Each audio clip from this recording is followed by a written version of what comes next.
Itong mga DDS, itong mga Duterte Dugyot supporters, Uy! Duterte dugyot support. Sige, tuloy. ang lagi nilang pagbabanta, manda na lang daw sa 2028. Oh, ganyan nga sila. Umanda kayo sa 2028. Ano meron? Bakit ngayon hindi na kami humanda? Bakit 2028 pa? 'Di ba? Hindi nyo ba kaya ngayon? Di ba sabi nyo weak leader si PBBM? Bakit 2028 pa? Hindi na, ngayon na kami maghanda. Pwede na, di ba? Ngayon na maghanda. Maghanda na tayo. Sabihin nyo naman, uy, maghanda tayo bukas. Para naman ma-excite naman kami. Umanda na lang daw sa 2028. Yan ang laging pagbabanta ng Duterte Dugyot supporters ng bayan. Bakit naman kasi Duterte dugyot supporter? Ang sagwa naman kasi pakinggan pati, no? Duterte dugyot supporter. Ang laging pagbabanta ng Duterte Dugyot supporters, Inulit-ulit mo pa. Ba't kasi inulit? Maiinis yan sila. Kaya pala may death ka. Kaya pala may death ka, Boss Romel, no? Kasi ulit-ulit mo eh. Oh. ay humanda na lang daw sa 2028. Hmm. Pag si Sara daw magpresidente, humanda na daw lahat. Oh. Ay, maganda na kayo ha. Magpresidente daw si Saras 2028. Oh. Ay, katakot naman. Pagdating na 2028, ha? Iba't ibang klase itong bayan ang kanilang pagbabanta. Hmm. Iba't ibang klase itong bayan ang kanilang pagbabanta. Oh, merong magkano babayad sa iyo? Oh, magtago ka na sa 2028. Umanda ka sa 2028. Ano pa ba? Oh, maglalaho ka na sa 2028. Ano pa ba? Ano pa? Paki-comment nyo nga yung mga palaging parang naka-auto comment na yung mga DDS eh. Paki-comment nyo nga ano yung mga palagi nilang comment dyan. Natatandaan nyo? Oh, nakatanggap ka pa ng maleta. Oh. yan yung kanilang ano eh, alam mo yon, yung kanilang mga pananakot. Oh, magkano binayad sa iyo? Ay, bakit di mo alamin kung magkano binayad sa akin kung may resibo ka? 'Di ba? Oh, tuloy natin.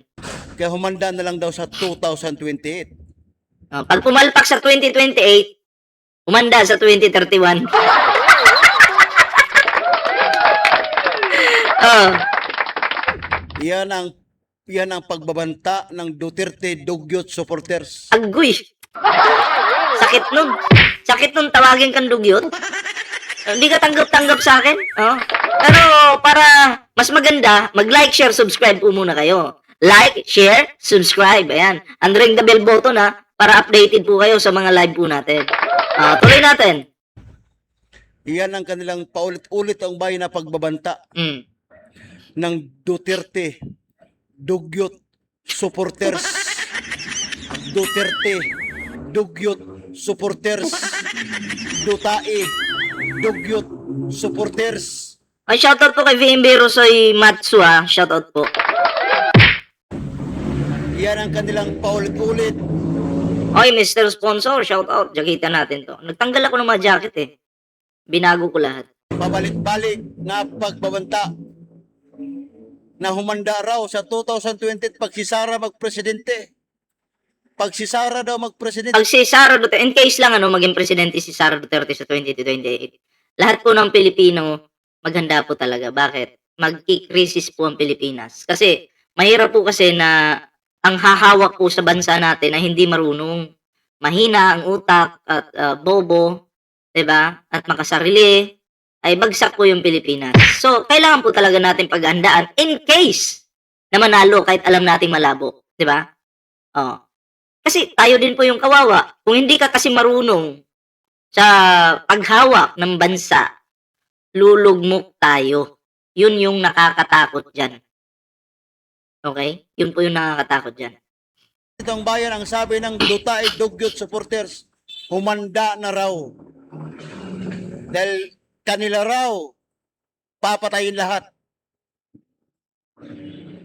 Papatayin daw nila lahat ang bayan. Siyempre, meron yung ito mga sinasabi ng mga supporter nila. Shoutout po kay Los Morishima. Ayan, meron na po, meron na. Ang mangyayari talaga dyan, yung lahat ng mga kumakalaban ngayon sa mga Duterte, gagantihan talaga yan. Yun yung nakikita ko. At yun na po yung palaging sinasabi ng kanilang mga vlogger na humanda kayo. Ang ganti ng ape, paparating sa 2028. Yan yung sabi ng mga nagko-content ng mga DDS vloggers. Diba? So, pinopromote po nila yun. Eh, kung gaganti sana kayo, dapat nananahimik na lang sana kayo, nahalata tuloy. Diba? Roberto Rubis, shoutout po tuloy po natin. Lahat. At ipapakulong daw nila. Ipapakulong daw nila at papatayin nila lahat. Ang lumaban sa Dutay Dugyot supporters. Yan ang kanilang pagbabantatang bayan. Na kapag si Sara magpresidente sa 2020, patayin nila lahat at ikulong nila lahat ng lumaban sa Duterte. Lahat ng lumaban sa Dutay. Yan ang babala. Hindi lang babala. Shoutout kay Ma'am Susan Mingueto Nakita natin. Banta talaga. Yan talaga ang pagbabanta ng bayan ng Dutay Dugyot supporters. Dutay Dugyot supporters. Yan ang kanilang paulit-ulit na pagbabanta. Napapatayin nila lahat at ikukulong. Papatayin nila lahat at ikukulong. Yan ang paulit-ulit nilang pagbabanta sa 2028. Eh ngayon pa lang. Bakit abutin pa ng 2028 mga ito? Ang tanong, mayroon bang 2028? Meron, may 2028. Ang tanong, makakaupo kaya? Ang galing ng pagbabanta niyo, no? Humanda sa 2028. Bakit makarating pa ba si Sara sa 2028? Yan ang malaking katanungan. Dapat tinatanong niyo sarili. Yung mga Hindi, mali naman yung sinabi mo Ano makarating? Parang pinagbabantaan mo naman si Sara. Huwag tayong ganun. Hindi, kakaklaruhin ko lang. Ibig niyan sabihin, bakit makakatakbo pa ba si Sara sa 2028? Kasi may impeachment nga tayo, di ba? Makakatakbo pa ba? O kung makakalusot, edi goods para sa kanya. Kung hindi siya magiging ngayon, hindi siya magiging guilty dyan sa Senado, no? Kapag nakalusot siya, goods. Ang tanong, pagdating sa 2028, mananalo kaya si Sara? Kasi wag kayong pilingera, mga DDS. Hindi nyo alam na in case makatakbo nga si Sara sa 2028, no? Hindi nyo alam kung sino yung malakas niyang makakabangga. Yung mga taong matatalino na tatakbo sa 2028, hindi pa nagdideklara yan. Tahimik pa sila. Diba? Sila po ay nagmamasid-masid lang ngayon. Kasi hindi pa naman dapat magdeklara ka ngayon. Hindi pa oras si Sara atat. Diba? Yun yung pagkakamali ni Sara Duterte. Nagmamadali. Diba? Kaya wag yung sabihin, sure win na yan si Sara. Hindi po natin hawak ang panahon. Diba? Nako, wag kayong masyadong atat. Baka umiyak kayo ng dugo. Sarili nyo, Dutay Dugyot supporter, kayo mga Dugyot supporter ng mga Dutay. Dapat tinatanong yung mga sarili ninyo kung aabutin pa ba si Sara ng 2020. Eduardo Mosa, shoutout po Yan ang malaking katanungan. Para bagang nakasigurado na kayo na makarating si Sara Dutay sa 2028. Kasi mga pre, imagine niyo si Sara kasi nasa ICC yung pangalan 'Di ba? Kasi nga nung panahon ni Digong, may aprobado di umano ni Sara Duterte yung AJK diyan sa Davao. Extrajudicial killings, no? So, kaya nandun po yung pangalan ni Sara Duterte ngayon sa ICC. So, mukhang mahirap Kapag na-impeach siya dito, di na siya makakatakbo sa kahit anong sangay ng gobyerno. May ICC pa. So, ang daming problema po ni Sara, nakakaharapin. Kaya, ewan ko paano niya lulusutan yan. Yung ganyang problema, no? Si Sara stress na, pumayat nga po si Sara, di ba? Tas kayo mga didis, tuwan-tuwa pa kayo na si Sara makakalusot. Nako, nananaginip po kayo ng gising. Kasi yan ang lagi ninyong pagbabanta na humanda sa 2020, patayin ninyo lahat at ikulong. Nakasisiguro ba kayo na makarating si Sara sa 2020? Makakasiguro ba kayo? Mga putang ina nyo.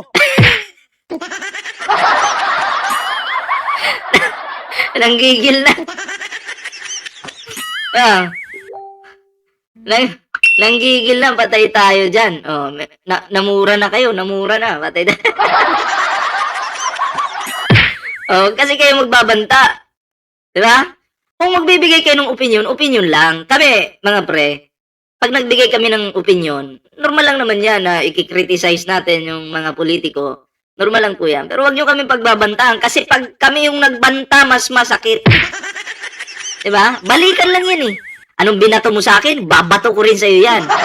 Ha? Eh, kung matino kayo, magbigay lang kayo ng yung sakto lang. Diba? Hindi yung, pag hindi nyo kami kaya sa utak, magbabanta kayo. Tandaan nyo, kahit anong bakbakan, kaya namin makipagsabayan. Oh. Pangkanto, gamitan ng utak. Wala kasi kayong utak eh. Oh. Kaya, minsan, dahil bobo kayo, ad hominem na lang yung banat nyo. Diba? Oh. Ha? Nakakasiguro ba kayo na makakating si Sara Dutay sa 2020? Kayo mga dugyot supporter ng mga Dutay? Kayo mga Anong ibig sabihin ni Romel Ortolio dito, no? Na hindi daw po makakarating si Sara Duterte sa 2028. Ano ba yun? Makukulong ba? O ano? Kasi ako wala po akong idea eh. Ang alam ko lang po, may issue si Sara. I mean, nandun si Sara sa ICC, may issue. Nasumbong siya doon. No? Tapos, may impeachment. Tapos, may kaso pa si Sara Duterte sa Pilipinas. So, yun lang yung alam ko. dugyot supporter ng mga Dutay? Dugyot supporter ng mga Dutay? Nakakasiguro ba kayo na makarating si Sara sa 2020? Kung magbabanta kayo ay wagas? Kung magbabanta kayo ay wagas? Nakakasiguro ba kayo? Dugyot Duterte supporter? Kayo mga dugyot supporter ng mga Dutay? Kayo mga dugyot supporter ng mga Dutay? Nakakasiguro? Oy, Gerardo Ringor, shoutout po ha. Salamat po kay Rolex sa palike dyan. Ayan yung mga nag-like dyan ha. Maraming salamat po. ba kayo na makakating si Sara sa 2020? Makakasiguro ba kayo na makakating pa si Sara sa 2020? Kung magapagbanta kayo, iwagas ha.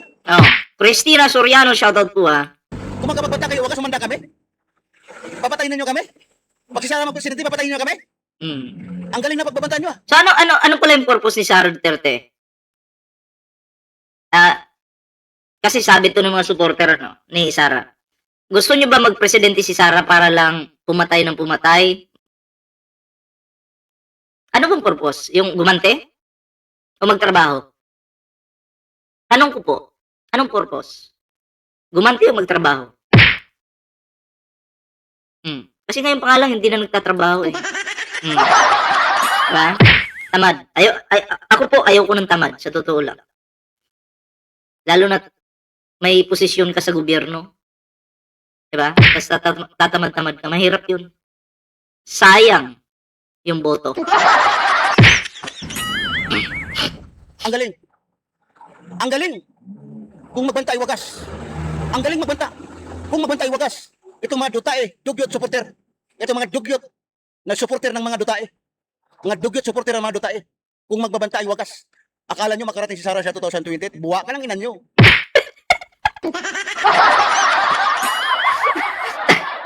Ang ina naman to. Grabe ka naman magmura, Romel. Buwak ka ng ina niyo. Ay, namura tuloy kayo. Malalim-lalim yun ah.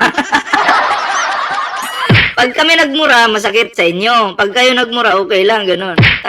Eh, feelings din namin to eh.